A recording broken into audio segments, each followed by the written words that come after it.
Welcome to 5th grade parent night. If you weren't watching this video, chances are that you weren't able to join us this evening, or maybe you're just going home and you want to watch it again. Maybe you're sitting down with your students and you want to watch it as well.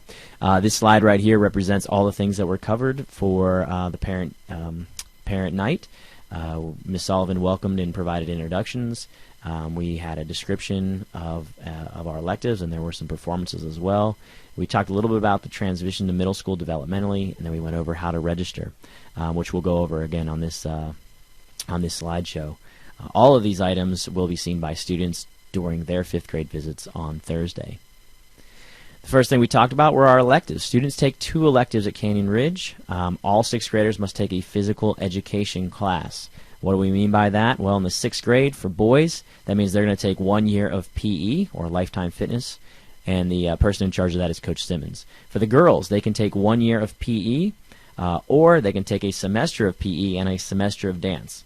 The point of contact for the girls' Lifetime Fitness class is Coach Brenda Edwards, and the point of contact for the dance class is Miss Stephanie Ferguson. A lot of people often ask, well, can I take PE first and then dance and PE? Excuse me. That is completely random, so we won't be able to control that. So if you sign up for that option, it's just going to be whatever comes up by the computer on your schedule. The next thing we talked about was that students now have one more elective choice, and they can choose one of these 3 choices. They can choose the elective wheel, choir, or band. You can see the points of contact there for choir and band, as well as the elective wheel. The elective wheel currently consists of a sampling of 2 electives, a semester of theater arts and a semester of art. Next in our presentation this in the evening was a actual performance by our dance, our choir, and our band, and of course students will see these 3 performances as well during their pep rally portion of their 5th grade visits.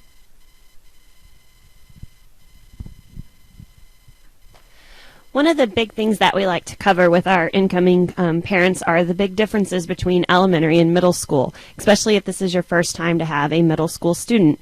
In elementary, you are used to having 1 to 3 teachers, staying with that same class, having a homeroom for most of the day.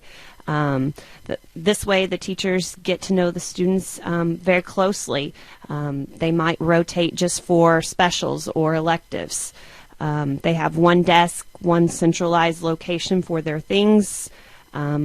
Also, they'll walk with teachers and classmates to lunch, to recess, specials in the bus. They'll form lines and they go everywhere the teacher goes. And oftentimes the elementary school is a smaller building. The difference is in middle school is that students come from more than just 1 elementary school. So the opportunity to get to know more students, you're going to be attending, you're not just the new kid because you're new with 3 other elementary schools. You have lots of different teachers. In addition to that, you're going to change classrooms 6 times a day and have a locker, which means more independence. When you ask 6th graders what their favorite thing about middle school is, they don't have to walk in a line. So students really enjoy that independence and the flexibility of keeping up with their own schedule. With keeping up with your own schedule needs more responsibility. You have to change classes in a set amount of time. You have to keep track of things and know what materials you need from one class to the other because you do have a locker. You're not carrying your books with you in a backpack. Students are also mixed with older students in some of their electives, and your peer groups are constantly changing. With all that said, some worries might already be sticking out to you. Have no fear. We'll address all these worries with your students on 5th grade visits and then again during the summer during Eagle Camp. The lockers. Students will have a locker combination. You can already start practicing with your student on that combination by buying your own lock. And we go over that in the summer with them as well, so they feel very prepared. Getting to class on time and where do I go? The middle picture, hopefully that won't feel like our hallways to your students because 6th grade teachers are very understanding. They are standing out in the halls the first week of school. They will actually walk the 6th graders to their homeroom, their first period class on the first day of school. They are there to support them, help them with their lockers. There's no need for them to stress and worry about getting to the next class on time. Other worries, do I take a shower after gym? How am I going to do that? Where do I put my gym clothes? The coaches are also going to go over that the first couple days of school. So just helping the students adjust to the system and learning how Canyon Ridge works. We are here to support your student. Some other things developmentally for middle school students, big things that stand out. Belonging, becoming a part of a group, learning out who they are, connecting with the school. Encourage your student to get involved, join a club, attend a sporting event, going to school dances, being a part of the traditions and customs of Canyon Ridge. Another big thing in middle school is a constant changing social group. One day they're best friends with this person and the next day they're not. And so helping that student adjust to those emotions and finding a peer group and trying things out in middle school, the flexibility of getting to come to school with lots of options and choices and bigger peer groups.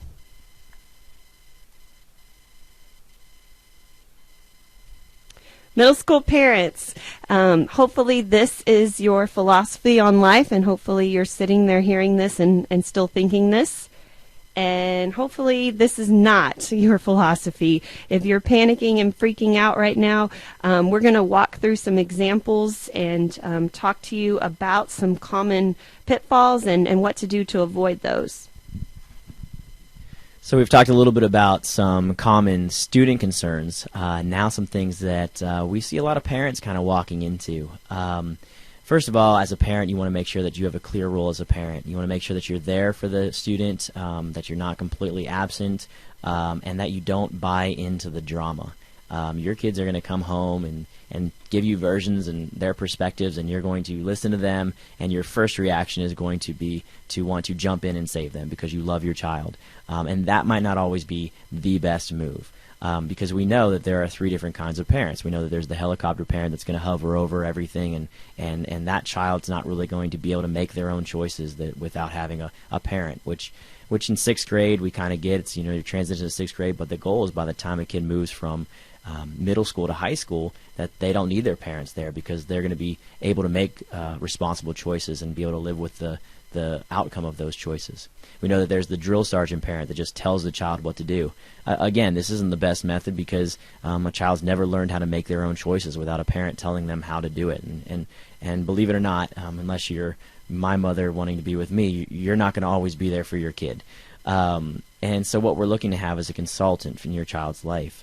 And as a consultant, you're going to outline the options, outline the choices, help the child make their own choices, and live with the consequences and the outcome of whatever choices they make.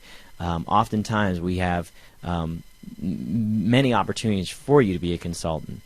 For instance, a lot of times we'll get a parent phone call that says, "My child doesn't know any of her classmates. Can you put her on the same team as her friends?" That question is an opportunity for you to become a consultant, and by asking it, it's showing that you're not being a consultant, that you're actually trying to solve the problem for your child rather than coming up with a way to support your child so that they can own the problem and begin working toward their own solution. A way to be a consultant in this situation was be able to respond to the child and say that this is a great time for you to make even more friends. I understand your friendships are valuable. This is an opportunity for you to grow in that area. What are ways that you can hang out with your friends outside of school, and what are ways that you can make new friends in school? Another concern that we often hear is my child doesn't get along with the teacher, and that often is followed with wanting a schedule change. Again, that request isn't really teaching your child to make their own decisions and come up with options on their own. It's actually coming in and bailing your child out of a problem. Not necessarily what a consultant parent would do. A way that a consultant parent would ask is, we can choose our friends. We can't choose our teachers, or our family for that matter.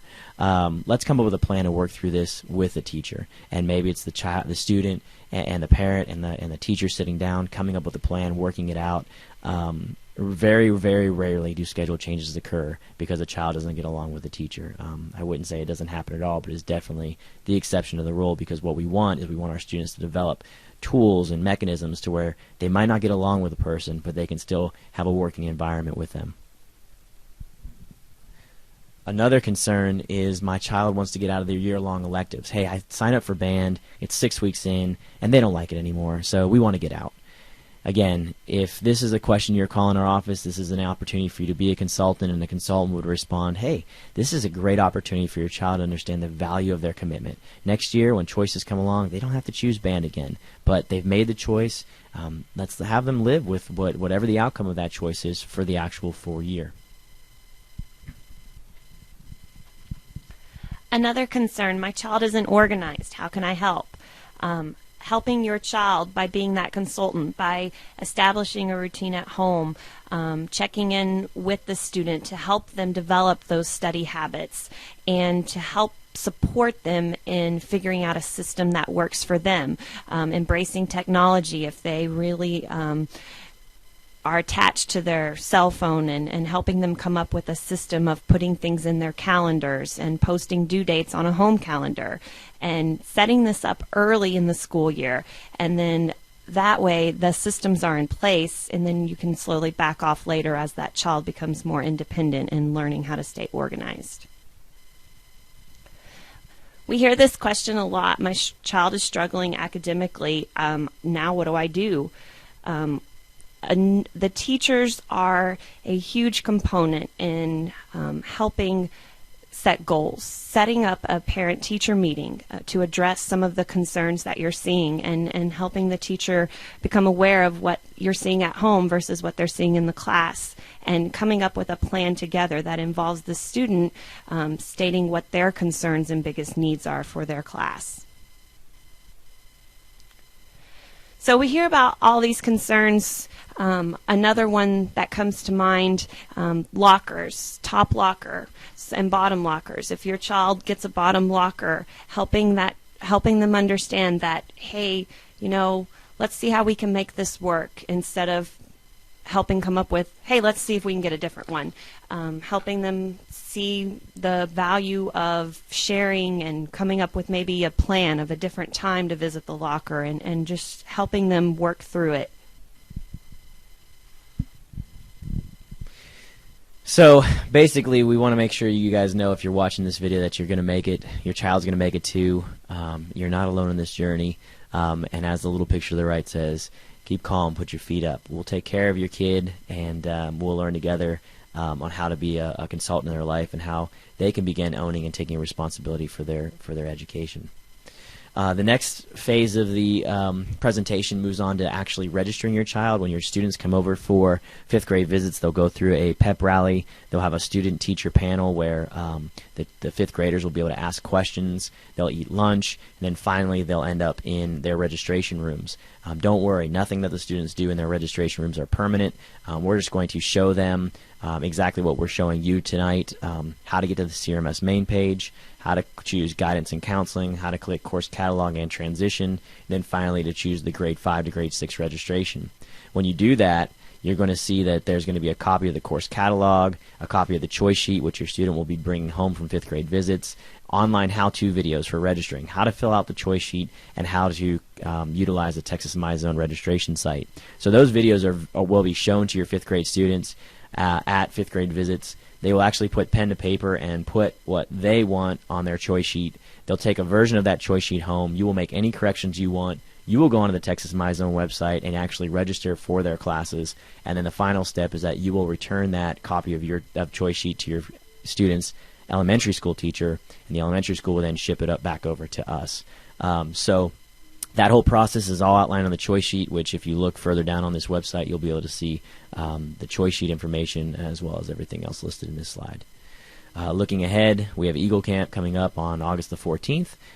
We also have a parent session then as well. That time is pending. That's where we'll talk a lot about kind of the nuts and bolts about getting to middle school. How do you drop off? Where do you park? Deliveries? All those kind of things will occur at Eagle Camp. And finally, if you have questions or concerns, feel free to email or contact our administrative assistant, Cheryl Kleffner. She's a huge resource for our counseling office, and if you're at the presentation, you may have filled out slips of the back. Thank you very much for your attention.